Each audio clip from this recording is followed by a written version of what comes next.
네, 안녕하세요. 프로는 정담사주 담원입니다. 오늘 이 시간은 2025년 을사년 무인월 대해서 알아보도록 하겠습니다. 네, 을사년 무인월은 2월 3일 입춘부터 3월 5일까지입니다. 올해가 이제 을사년이잖아요. 목생화를 하잖아요. 이거 목생화가 이제 지지로 한다는 거는 기륭적인 부분이 커요. 이게 어떤 뜻이냐면 내가 취업을 했어요. 취업을 했는데 취업이 됐다 안 됐다 그게 중요한 게 아니라 취업을 했는데 내가 여기가 좋은지 나쁜지, 갑진년 같은 경우에는 기본적으로 된다 안 된다가 좀 우선시 되었다고 하면 을사년 같은 경우에는 기륭적인 부분, 내가 좋다 나쁘다 이런 부분이 굉장히 커진다고 볼 수가 있고, 그리고 제가 이제 정축월까지는 정리하는 기간이랬잖아요. 뭐 정리라든지 뭐 재구성 한다든지 뭔가 이런 게 굉장히 필요했기 때문에 갑진년에 있었던 일들은 기본적으로 정축월까지 정리가 될 가능성이 높아요. 그렇기 때문에 사회적인 이제 문제가 발생을 하더라도 최소한 정축월 안에서는 어느 정도 일단락 될 가능성이 높습니다. 왜 그러냐면 정축월 넘어서까지 이렇게 일이 진행이 되는 건 아니거든요. 뭐 정축월 영상에도 얘기했지만 다 모든 게 완벽하게 정축월 안에서 끝나는 건 아닌데 기본적으로 뭐 큰 줄기 같은 거는 정축월 안에서 끝날 가능성이 높다고 보시면 될 것 같아요. 그래서 아마 정축월까지는 갑진년에 대한 정리라든지 뭐 재구성이라든지 뭔가 내가 마무리를 해야 할 시점이라고 보시면 될 것 같고, 명에 따라 다르겠지만 이미 을사년의 운을 좀 받으신 명들은 뭐 가을이라든지 겨울이라든지 일을 벌써 진행하신 분들을 있을 거예요. 빨라서 그러신 분들이 있고요. 느리니까 급해져서 이렇게 시작하시는 분들이 있을 거예요. 특히 병자달 화가 들었잖아요. 정축달 화가 들어오니까 아 이렇게 하면 되겠구나 하는 느낌이 오신 분들이 있을 거예요. 그래서 이미 진행하신 분들이 있고요. 특히 정축월에는 토가 진행되어 있으니까 아 이렇게 좀 계산을 해볼까 해서 또 시작하신 분들도 있단 말이죠. 그래서 을사년 같은 경우는 기륭 중심이기 때문에 올해 좋은지 나쁜지는 최소한 여름 정도에 가시면 알 가능성이 높습니다. 그래서 지금 뭐 가을, 겨울, 봄에 어떤 걸 시작하고 어떤 걸 드러내는 거에 따라서 여름쯤에는 아 내가 뭔가 잘 선택했다, 내가 잘 시작했다, 뭐 잘하고 있구나, 못하고 있구나, 힘들다 이런 게 여름 정도에 어느 정도 알 수가 있다고 보시면 될 것 같습니다. 그래서 이제 무인월 같은 경우에는 올해 계획, 일, 진행 등등을 밖으로 이제 보여주고 펼쳐주려고 하는 때라고 보시면 될 것 같고요. 그러니까 내가 올해 어떤 거를 계획했던 걸 있잖아요. 그것을 조금 계산을 한다고 보시면 될 것 같아요. 아, 이렇게 하면 되겠구나. 아, 이렇게 보여줘야지. 이렇게 시작을 해야겠구나. 하는 때예요. 그래서 을사년의 가시적인 부분을 좀 진행을 하려고 한다. 이렇게 보시면 될 것 같습니다. 네, 무인월 사회적.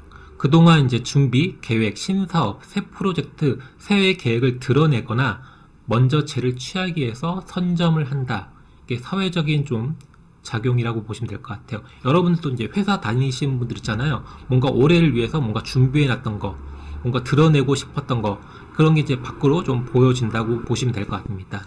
네, 무인월 개인적. 쟤를 소유하려는 작업의 시작과 준비했던 계획을 드러낸다. 일, 투자, 뭐 돈 되는 것을 좀 계산을 하려고 한다. 이렇게 보시면 될 것 같습니다. 그래서 올해 일복이 많은 분들은 빠르면 정축월부터 많아졌을 가능성이 커요. 그래가지고 올해 운이 좋나? 이렇게 싶은 분도 계실 거예요. 그게 긍정적으로 한다고 하면 일복이 많아져가지고 뭐 돈을 많이 번다 이렇게 좀 할 수가 있겠지만, 만약에 내가 일복이 많은데 이 일복을 감당할 수 없는 그런 구성이라고 한다고 하면 시간이 지나면 지날수록 힘들어질 수가 있어요. 만약 긍정적으로 작용한다고 하면 괜찮은데 부정적으로 작용한다고 하면 지금 이때 내가 하는 일들이 나한테 시간이 지나면서 점점 부담으로 올 수 있다. 이렇게 보시면 될 것 같습니다. 그래서 정축월부터 뭐 일이 많아진다. 뭐 이렇게 일을 좀 그동안 내가 했던 것을 밖으로 좀 드러낸다. 이렇게 보시면 될 것 같습니다. 특히 올해 이제 이성 운이 있는 분들은 빠른 명들은 벌써 정축월에 뭐 소개팅을 한다든지 누굴 만났다든지 이렇게 했을 가능성이 커요. 그렇기 때문에 만약에 이때 잘 됐다고 하면 무인, 뭐 기묘월에 주변 사람들한테 나 이 사람하고 사귄다 이렇게 얘기를 할 수가 있는 그런 운이라고 또 보시면 될 것 같아요. 왜냐하면 이게 쟤를 밖으로 이제 드러내는 운이기 때문에 내가 가진 거를 보여주는 거거든요. 그래서 내가 이 사람하고 사귀니까 밖으로 좀 보여주고 알린다, 이렇게 좀 될 수가 있습니다. 만약에 이제 사귀는 운이 아니고 헤어지는 운이라고 한다 그러면 이런 운에 이제 주변한테 알리는 거죠. 나 이 사람하고 헤어졌어. 뭐 다른 사람 없니? 뭐 이런 식으로 좀 얘기를 하겠죠. 네, 부정적으로 작용한다면 재에 대한 갈등 또는 욕심이 좀 강해진다. 그래서 지금 실행한 것, 계산한 것 때문에 추후에 나를 힘들게 하는 요인이 될 수 있습니다.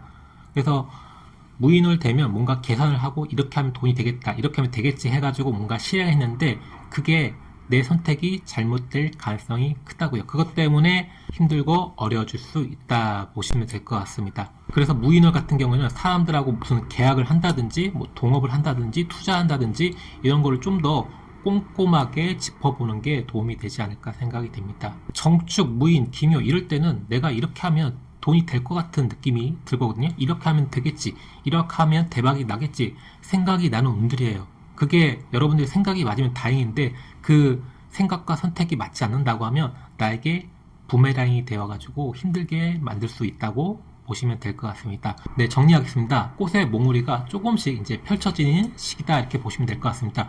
올해 계획했던 거를 알리는 때라고 보시면 돼요. 그래서 내가 뭐 다이어트를 하겠다, 뭐 돈을 많이 벌겠다, 취업을 하겠다, 공부를 하겠다, 그러니까 무인을 대면 계산이 어느 정도 쓰는 시기다. 그래서 사주에서 급한 사주 그리고 빠른 사주들은 이미 뭔가 진행을 했을 가능성이 높다. 그래서 여러분들이 선택과 집중이 필요한 을사년인데 내가 만약에 내가 선택했던 게 잘못됐다고 하면 굉장히 힘든 운이 될 가능성이 큽니다. 그래서 올해 봄까지는 뭔가 시작하고 전개한다는 운이 될 거고요. 올해 운이 크게 작용할 때는 여름에 이렇게 작용을 한다고 보시면 될 것 같아요. 그래서 아마 내 운이 좋은지 나쁜지는 여름 정도 되면 몸소 느낄 수 있지 않을까 보여집니다. 네, 오늘 영상은 여기까지고요. 오늘 하루도 좋은 하루 보내시고요. 지금까지 다만이었습니다.